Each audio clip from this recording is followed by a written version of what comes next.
Hello everyone. Punjab university Chandigarh ਵੱਲੋਂ ਕੱਲ੍ਹ ਇੱਕ ਪੱਤਰ ਨੰਬਰ 14180 ਓਵਰ ਸੀ ਏ ਜਿਹੜਾ ਹੈ 15 ਸਤੰਬਰ ਨੂੰ ਇੱਕ ਪੱਤਰ ਜਿਹੜਾ ਹੈ controller examination Punjab university Chandigarh ਨੇ ਇੱਕ ਪੱਤਰ ਇਸ਼ੂ ਕੀਤਾ ਹੈ। ਸੋ ਉਹ ਪੱਤਰ ਜਿਹੜਾ ਹੈ it is very important regarding the evaluation guidelines ਕਿ ਜਿਹੜੇ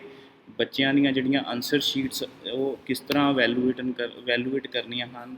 ਸੋ ਇਹ ਪੱਤਰ ਦੇ ਵਿੱਚ ਸਾਰੇ ਜਿਹੜੇ ਕਾਲਜਿਸ ਜਿੰਨੇ ਵੀ ਪੰਜਾਬ ਯੂਨੀਵਰਸਿਟੀ ਚੰਡੀਗੜ੍ਹ ਦੇ ਅਧੀਨ ਆਉਂਦੇ ਹਨ, ਡਿਪਾਰਟਮੈਂਟਸ ਦੇਅਰ ਰੀਜਨਲ ਸੈਂਟਰਸ, ਸੋ ਉਹਨਾਂ ਨੂੰ ਕੁਝ ਜ਼ਰੂਰੀ ਹਦਾਇਤਾਂ ਜਿਹੜੀਆਂ ਹਨ ਉਹ ਇੰਪਲੀਮੈਂਟ ਕਰਨ ਦੇ ਲਈ ਕਿਹਾ ਗਿਆ ਹੈ regarding this evaluation criteria.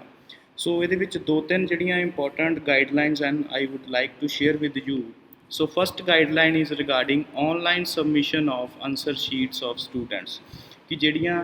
Answer sheets ਜਿਹੜੀਆਂ ਬੱਚਿਆਂ ਨੇ ਆਪਣੀਆਂ ਅਪਲੋਡ ਕਰਨੀਆਂ ਹਨ। ਸੋ ਇੱਕ ਕੰਸਰਨਡ ਈਮੇਲ ਆਈਡੀ ਜਿਹੜਾ ਹੁਣ ਤੱਕ ਤੁਹਾਨੂੰ ਸਾਰਿਆਂ ਨੂੰ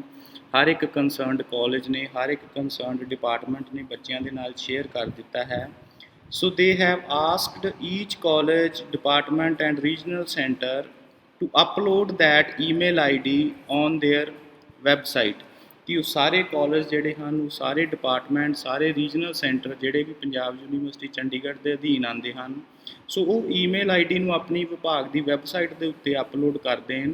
ਸੋ ਤਾਂ ਜੋ ਜੇ ਕਿਸੇ ਬੱਚੇ ਨੂੰ ਜਿਹੜੀ ਹੈ ਉਹ ਪ੍ਰੋਬਲਮ ਆ ਰਹੀ ਹੈ PDF ਅਪਲੋਡ ਕਰਨ ਦੇ ਵਿੱਚ ਤੇ ਉਹ ਜਿਹੜੀ ਹੈ ਕੰਸਰਨਡ ਕਾਲਜ ਦੀ ਵੈਬਸਾਈਟ ਨੂੰ ਚੈੱਕ ਕਰਕੇ ਸੋ ਆਪਣੀ ਇਸ ਪ੍ਰੋਬਲਮ ਨੂੰ ਜਿਹੜਾ ਹੈ ਛੇਤੀ ਤੋਂ ਛੇਤੀ ਹੱਲ ਕਰ ਸਕਦਾ ਹੈ। ਸੋ ਦੂਸਰਾ ਪੁਆਇੰਟ ਉਹਨਾਂ ਨੇ ਇਸ ਵਿੱਚ ਕਿਹਾ ਗਿਆ ਹੈ that the storage space in the mailbox will be preferably 1 terabyte or more। ਹੁਣ ਕਿਉਂਕਿ ਬਹੁਤ ਸਾਰੀਆਂ ਜਿਹੜੀਆਂ ਆਨਸਰ ਸ਼ੀਟਸ ਹਨ ਲਾਈਕ ਇਨ ਥਾਊਜ਼ੈਂਡਸ ਔਰ ਇਨ 10,000 ਹਜ਼ਾਰਾਂ ਦੇ ਵਿੱਚ ਜਿਹੜੀਆਂ ਈਮੇਲਸ ਜਿਹੜੀਆਂ ਹਨ ਉਹ ਇੱਕ ਪਰਟੀਕੂਲਰ ਈਮੇਲ ਆਈਡੀ ਜਿਹੜਾ ਹਰ ਇੱਕ ਕਾਲਜ ਉਸ ਬੱਚੇ ਨੂੰ ਦੇਵੇਗਾ ਜਿਹਦੇ ਵਿੱਚ ਬੱਚੇ ਜਿਹੜੀਆਂ ਆਪਣੀਆਂ ਆਨਸਰ ਸ਼ੀਟਸਾਂ ਨੂੰ ਸੈਂਡ ਕਰਨਗੇ। ਸੋ ਉਸ ਕੇਸ ਦੇ ਵਿੱਚ ਕੀ ਹੈ ਕਿ ਉਹ ਜਿਹੜੀ ਈਮੇਲ ਆਈਡੀ ਦੀ ਜਿਹੜੀ ਸਟੋਰੇਜ ਹੈ ਉਹ 1 ਟੈਰਾਬਾਈਟ ਯਾਨੀ ਕਿ ਜਿਹਨੂੰ ਆਪਾਂ ਕਹਿ ਦਿੰਦੇ ਹਾਂ 1000 GB ਸਪੇਸ। ਸੋ ਉਹਦੀ ਜਿਹੜੀ ਹੈ ਉਸ ਈਮੇਲ ਆਈਡੀ ਦੇ ਵਿੱਚ ਜਿਹੜੀ ਹੈ ਬਹੁਤ ਜ਼ਿਆਦਾ ਸਪੇਸ ਜਿਹੜੀ ਹੈ ਉਹ ਹੋਣੀ ਚਾਹੀਦੀ ਹੈ ਤਾਂ ਜੋ ਜਿਹੜੀ ਹੈ ਬੱਚੇ ਜਿਹੜੀਆਂ ਸਾਰੀਆਂ ਆਪਣੀਆਂ ਆਨਸਰ ਸ਼ੀਟਸ ਜਿਹੜੀਆਂ ਉਸ ਈਮੇਲ ਦੇ ਉੱਤੇ ਡਿਲੀਵਰ ਪ੍ਰੋਪਰਲੀ ਕਰਾ ਸਕਣ। ਇੱਥੇ ਮੈਂ ਇੱਕ ਗੱਲ ਮੈਂਸ਼ਨ ਕਰਨਾ ਚਾਹਾਂਗਾ ਕਿ ਵੈਸੇ ਜਿਹੜੀ ਗੂਗਲ ਹੈ ਸੋ ਇੱਕ ਜੀਮੇਲ ਅਕਾਊਂਟ ਦੇ ਵਿੱਚ ਉਹ ਸਾਨੂੰ 15 GB ਦਾ ਜਿਹੜਾ ਡਾਟਾ ਹੈ ਉਹ ਫ੍ਰੀ ਪ੍ਰੋਵਾਈਡ ਕਰਾਂਦਾ ਹੈ। ਹੁਣ ਕਿਉਂਕਿ ਬਹੁਤ ਸਾਰੀਆਂ ਜਿਹੜੀਆਂ ਆਨਸਰ ਸ਼ੀਟਸ ਆਉਣੀਆਂ ਹਨ ਤੇ 15 GB ਦਾ ਜਿਹੜਾ ਡਾਟਾ ਹੈ ਇਟ ਇਜ਼ ਵੈਰੀ ਲੈਸ। ਸੋ ਦੇਅਰਫੋਰ ਜਿਹੜੇ ਕੰਸਰਨਡ ਕਾਲਜ ਹੈਗੇ ਆ ਕੰਸਰਨਡ ਵਿਭਾਗ ਹੈਗੇ ਆ ਜਾਂ ਰੀਜਨਲ ਸੈਂਟਰ ਹੈਗੇ ਆ ਉਹਨਾਂ ਨੂੰ ਜਿਹੜੀ ਹੈ ਉਸ ਜੀਮੇਲ ਆਈਡੀ ਜਿਸ ਜੀਮੇਲ ਆਈਡੀ ਦੇ ਉੱਤੇ ਉਹ ਜਿਹੜੀਆਂ ਆਨਸਰ ਸ਼ੀਟਸ ਰਿਸੀਵ ਕਰ ਰਹੇ ਹਨ so they need to purchase some extra space. So ਉਹਨਾਂ ਨੂੰ ਜਿਹੜੀ ਹੈ ਉਹ ਐਕਸਟਰਾ ਸਪੇਸ ਜਿਹੜੀ ਹੈ ਉਹ ਜੀਮੇਲ ਅਕਾਊਂਟ ਤੋਂ ਜਾਂ ਗੂਗਲ ਤੋਂ ਜਿਹੜੀ ਹੈ ਉਹ ਐਕਸਟਰਾ ਸਪੇਸ ਜਿਹੜੀ ਹੈ ਉਹ ਪਰਚੇਜ਼ ਕਰ ਸਕਦੇ ਹਨ ਤਾਂ ਜੋ ਜਿਹੜੀ ਉਹਨਾਂ ਦੀ ਜਿਹੜੀ ਗੂਗਲ ਦੀ ਜਿਹੜੀ ਸਪੇਸ ਹੈ ਉਹ 15 GB ਤੋਂ ਵੱਧ ਕੇ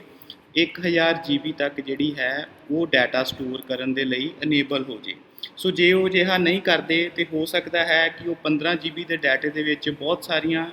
ਜਿਹੜੀਆਂ ਈਮੇਲਸ ਜਿਹੜੀਆਂ ਉਸ ਅਕਾਊਂਟ ਦੇ ਵਿੱਚ ਆਉਣੀਆਂ ਹਨ ਉਹ ਜਿਹੜੀਆਂ ਉਹ ਨਾ ਪਹੁੰਚ ਸਕਣ ਅਤੇ ਇਸ ਕਰਕੇ ਜਿਹੜੀ ਹੈ ਉਹ ਬੱਚਿਆਂ ਨੂੰ ਵੀ ਪਰੇਸ਼ਾਨੀ ਹੋ ਸਕਦੀ ਹੈ ਅਤੇ ਕੰਸਰਨਡ ਕਾਲਜ ਜਾਂ ਕੰਸਰਨਡ ਵਿਭਾਗ ਜਿਹੜਾ ਹੈ ਉਹਨੂੰ ਵੀ ਇਸ ਦੇ ਵਿੱਚ ਦਿੱਕਤ ਆ ਸਕਦੀ ਹੈ। ਸੋ ਦੇਅਰਫੋਰ ਇਹ ਪੁਆਇੰਟ ਜਿਹੜਾ ਹੈ ਕਿ ਉਹ ਆਪਣਾ ਜਿਹੜਾ ਈਮੇਲ ਦੀ ਸਟੋਰੇਜ ਹੈ ਉਹਨੂੰ ਥੋੜ੍ਹਾ ਜਿਹਾ ਵਧਾ ਲੈਣ ਤਾਂ ਜੋ ਜਿਹੜਾ ਸਾਰਾ ਦਾ ਸਾਰਾ ਡਾਟਾ ਉਹ ਈਜ਼ੀਲੀ ਆਕੂਪਾਈ ਕਰ ਸਕਣ। ਸੋ you can easily check in your Google setting and you can purchase this space for 1 month। ਸੋ ਕਿਉਂਕਿ 1 ਮਹੀਨੇ ਦੇ ਵਿੱਚ ਇਹ ਸਾਰਾ ਕੁਝ ਜਿਹੜਾ ਹੈ ਇਹ ਸਾਡਾ ਨਿਪਟ ਜਾਣਾ ਹੈ ਸੋ 1 ਮਹੀਨੇ ਦੇ ਲਈ ਉਹ ਜਿਹੜੀ ਆਪਣੀ ਸਟੋਰੇਜ ਹੈਗੀ ਹੈ ਉਹ ਵਧਾ ਸਕਦੇ ਹਨ। ਸੋ ਦੂਸਰਾ ਪੁਆਇੰਟ ਜਿਹੜਾ ਹੈ so they have issued to the evaluation centres ਕਿ ਜਿਹੜਾ ਉਹ ਇੱਕ ਹਰ ਇੱਕ ਜਿਹੜਾ ਕਾਲਜ ਹੈ ਉਹ ਆਪਣਾ ਇੱਕ ਚੀਫ ਕੋਆਰਡੀਨੇਟਰ ਨੋਡਲ ਆਫਿਸਰ ਜਾਂ ਸੁਪਰੀਡੈਂਟ ਜਿਹੜਾ ਹੈ ਇੱਕ ਅਸਾਈਨ ਕਰੇਗਾ। ਸੋ ਜਿਹੜਾ ਕਿ ਹਰ ਰੋਜ਼ ਜਿਹੜੀਆਂ ਜਿੰਨੀਆਂ ਵੀ ਆਨਸਰ ਸ਼ੀਟਸ ਆ ਰਹੀਆਂ ਹਨ ਉਹਨਾਂ ਨੂੰ ਟਾਈਮਲੀ ਡਾਊਨਲੋਡ ਕਰਕੇ ਪ੍ਰਿੰਟ ਕਰਕੇ ਡੇਲੀ ਬੇਸਿਸ ਦੇ ਉੱਤੇ ਸੋ ਜਿਹੜੀਆਂ ਉਸ ਈਮੇਲ ਦੇ ਉੱਤੇ ਆ ਰਹੀਆਂ ਹਨ ਕਾਲਜ ਵਾਈਜ਼ ਸੋ ਉਹਨਾਂ ਨੂੰ ਇੱਕ ਪਰਟੀਕੂਲਰ ਫਾਰਮੈਟ ਦੇ ਵਿੱਚ ਪ੍ਰਿੰਟ ਕਰਕੇ ਇੱਕ ਪੈਕੇਜ ਬਣਾ ਕੇ ਅੱਗੇ ਜਿਹੜਾ ਉਹ ਡਿਸਟਰੀਬਿਊਟ ਕਰ ਸਕਦਾ ਹੈ ਜਿਹੜੇ ਇਵੈਲੂਏਟਰਸ ਹਨ। ਸੋ ਤਾਂ ਜੋ ਜਿਹੜੀਆਂ ਉਹ ਆਨਸਰ ਸ਼ੀਟਸ ਜਿਹੜੀਆਂ ਹਨ ਬਹੁਤ ਸਾਰੀਆਂ ਈਮੇਲ ਦੇ ਵਿੱਚ ਇਕੱਠੀਆਂ ਨਾ ਹੋ ਜਾਣ। ਸੋ ਡੇਲੀ ਬੇਸਿਸ ਦੇ ਉੱਤੇ ਜਿਹੜਾ ਇਹ ਕੰਮ ਕਰਨ ਨੂੰ ਕਿਹਾ ਗਿਆ ਹੈ, ਤਾਂ ਜੋ ਜਿਹੜੀਆਂ ਅਗਲੇ ਆਉਣ ਵਾਲੇ ਐਗਜ਼ਾਮਾਂ ਦੀਆਂ ਜਿਹੜੀਆਂ ਈਮੇਲਸ ਆ ਉਹਨਾਂ ਨੂੰ ਵੀ ਪ੍ਰੋਪਰ ਚੈੱਕ ਕੀਤਾ ਜਾ ਸਕੇ। ਸੋ ਜੇ ਕਿਸੇ ਵੀ ਕੈਂਡੀਡੇਟ ਨੂੰ ਕੋਈ ਡਿਸਕ੍ਰਿਪੈਂਸੀ ਜਿਹੜੀ ਹੈ, ਜੇ ਤੁਹਾਨੂੰ ਲੱਗਦੀ ਹੈ ਕਿ ਕਿਸੇ ਵੀ ਕੈਂਡੀਡੇਟ ਦੀ ਜਿਹੜੀ ਆਨਸਰ ਸ਼ੀਟ ਹੈ ਉਹ ਵਿਜ਼ੀਬਲ ਨਹੀਂ ਹੈ ਜਾਂ ਉਹਦਾ ਸਕੈਨ ਪ੍ਰੋਪਰ ਨਹੀਂ ਹੋਇਆ, ਤੇ ਉਹ ਜਿਹੜੀ ਹੈ it can be reported to the candidate. So candidate ਨੂੰ ਰਿਪੋਰਟ ਕਰਕੇ ਦੁਬਾਰਾ ਵੀ ਜਿਹੜੀ ਉਹਦੀ ਉੱਤਰ ਕਾਪੀ ਹੈ ਉਹ ਮੰਗਾਈ ਜਾ ਸਕਦੀ ਹੈ। ਸੋ ਤੀਸਰਾ ਇੰਪੋਰਟੈਂਟ ਪੁਆਇੰਟ ਉਹਨਾਂ ਨੇ ਕਿਹਾ ਹੈ ਕਿ ਇੱਕ ਆਟੋ ਰਿਪਲਾਈ ਜਿਹੜਾ ਹੈ ਉਸ ਈਮੇਲ ਦੇ ਉੱਤੇ ਲਗਾ ਦਿੱਤਾ ਜਾਏ ਕਿ ਜਦੋਂ ਵੀ ਕੋਈ ਜਿਹੜਾ ਕੈਂਡੀਡੇਟ ਹੈ ਉਹ ਆਪਣੀ ਆਨਸਰ ਸ਼ੀਟ ਨੂੰ ਜਿਹੜਾ ਹੈ ਸਬਮਿਟ ਕਰਦਾ ਹੈ ਉਸ ਈਮੇਲ ਦੇ ਉੱਤੇ, ਤਾਂ ਜੋ ਜਿਹੜੀ ਹੈ ਉਸ ਨੂੰ ਇਕਨੋਲੇਜਮੈਂਟ ਮਿਲ ਸਕੇ, ਤਾਂ ਜੋ ਜਿਹੜਾ ਕੈਂਡੀਡੇਟ ਹੈ ਉਹ ਬੱਚਾ ਹੈ ਉਹਨੂੰ ਪਤਾ ਲੱਗ ਸਕੇ ਕਿ ਜਿਹੜੀ ਮੇਰੀ ਆਨਸਰ ਸ਼ੀਟ ਹੈ, ਮੇਰਾ ਜਿਹੜਾ ਪੇਪਰ ਹੈ ਉਹ ਪ੍ਰੋਪਰ ਜਿਹੜਾ ਹੈ ਉਸ ਈਮੇਲ ਆਈਡੀ ਦੇ ਵਿੱਚ ਡਿਲੀਵਰ ਹੋ ਗਿਆ ਹੈ। ਸੋ ਉਸ ਤੋਂ ਇਲਾਵਾ ਜਿਹੜੇ ਸੈਂਟਰ ਸੁਪਰੀਡੈਂਟ ਹੋਣਗੇ they will segregate all the answer sheets class wise, subject wise ਜਿਹੜਾ ਹੈ ਉਹਨਾਂ ਨੂੰ ਸੈਪਰੇਟ ਕਰਨਗੇ ਡੇਲੀ ਬੇਸਿਸ ਦੇ ਉੱਤੇ, ਉਹਨਾਂ ਦੇ ਪੈਕਟ ਬਣਾਉਣਗੇ ਤੇ ਅੱਗੇ ਜਿਹੜਾ ਹੈ ਉਹ ਵੈਲੂਏਟਰਸ ਜਿਹੜੇ ਵੀ ਟੀਚਰਸ ਉਸ ਪੇਪਰ ਨੂੰ ਵੈਲੂਏਟ ਕਰਨਗੇ, ਸੋ ਉਹਨਾਂ ਨੂੰ ਜਿਹੜਾ ਹੈ ਉਹ ਵੈਲੂਏਟ ਕਰਕੇ ਅੱਗੇ ਜਿਹੜਾ ਹੈ ਪ੍ਰੋਪਰ ਤਰੀਕੇ ਨਾਲ ਉਹ ਅਗਲੀ ਕਾਰਵਾਈ ਕੀਤੀ ਜਾ ਸਕਦੀ ਹੈ। ਸੋ ਇਹ ਜਿਹੜੇ ਦੋ ਪੁਆਇੰਟਸ ਹਨ ਇਹ ਬਹੁਤ ਜ਼ਰੂਰੀ ਹਨ। ਇੱਕ ਤੇ ਜਿਹੜੀ ਹੈ ਆਟੋ ਰਿਪਲਾਈ ਲਗਾਉਣਾ ਈਮੇਲ ਦੇ ਉੱਤੇ, ਤਾਂ ਜੋ ਹਰ ਇੱਕ ਬੱਚਾ ਹੈ ਉਹਨੂੰ ਕਨਫਿਊਜ਼ਨ ਨਾ ਰਹੇ। ਕਈ ਵਾਰੀ ਬੱਚਿਆਂ ਦੇ ਮਨ ਦੇ ਵਿੱਚ ਡਾਊਟ ਹੁੰਦਾ ਹੈ ਕਿ ਮੇਰੀ ਫਾਈਲ ਬਹੁਤ ਵੱਡੀ ਸੀ, ਸ਼ਾਇਦ ਅੱਗੇ ਡਿਲੀਵਰ ਹੋਈ ਹੈ ਜਾਂ ਨਹੀਂ ਹੋਈ, ਤੇ ਹੋ ਸਕਦਾ ਕਿ ਉਹ ਬੱਚਾ ਜਿਹੜਾ ਹੈ ਜ਼ਿਆਦਾ ਟਾਈਮ ਉਸ ਨੂੰ ਸੈਂਡ ਕਰਨ ਦੀ ਕੋਸ਼ਿਸ਼ ਕਰੇ। ਸੋ ਇੱਕ ਵਾਰੀ ਜੇ ਉਹ ਆਟੋ ਰਿਪਲਾਈ ਲੱਗਾ ਹੋਏਗਾ, ਅਕਨੋਲੇਜਮੈਂਟ ਲੱਗੀ ਹੋਏਗੀ, ਸੋ ਉਹਦਾ ਬੱਚਿਆਂ ਨੂੰ ਹੈ ਉਹ ਇੱਕ ਸੁੱਖ ਦਾ ਸਾਹ ਆਏਗਾ, ਉਹਨਾਂ ਨੂੰ ਜਿਹੜਾ ਹੈ ਕੰਫਰਟਨੈਸ ਮਹਿਸੂਸ ਹੋਏਗੀ ਕਿ ਹਾਂ ਬਈ ਮੇਰੀ ਆਨਸਰ ਸ਼ੀਟ ਟਾਈਮਲੀ ਜਿਹੜੀ ਹੈ ਉਸ ਈਮੇਲ ਆਈਡੀ ਦੇ ਉੱਤੇ ਡਿਲੀਵਰ ਹੋ ਗਈ ਹੈ।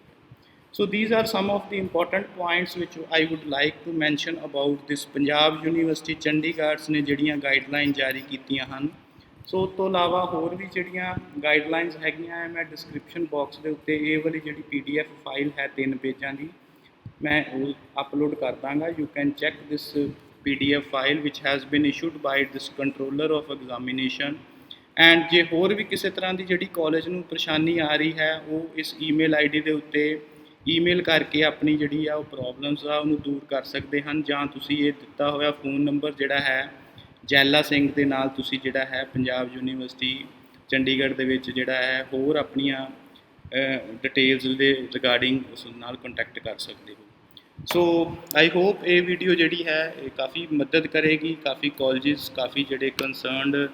ਕੰਪਿਊਟਰ ਵਿਭਾਗ ਦੇ ਜਿਹੜੇ ਟੀਚਰ ਹਨ ਇਹਨਾਂ ਦੇ ਨਾਲ ਜੁੜੇ ਹੋਏ, and it will also provide some guidelines how they can proceed further. So till then, goodbye.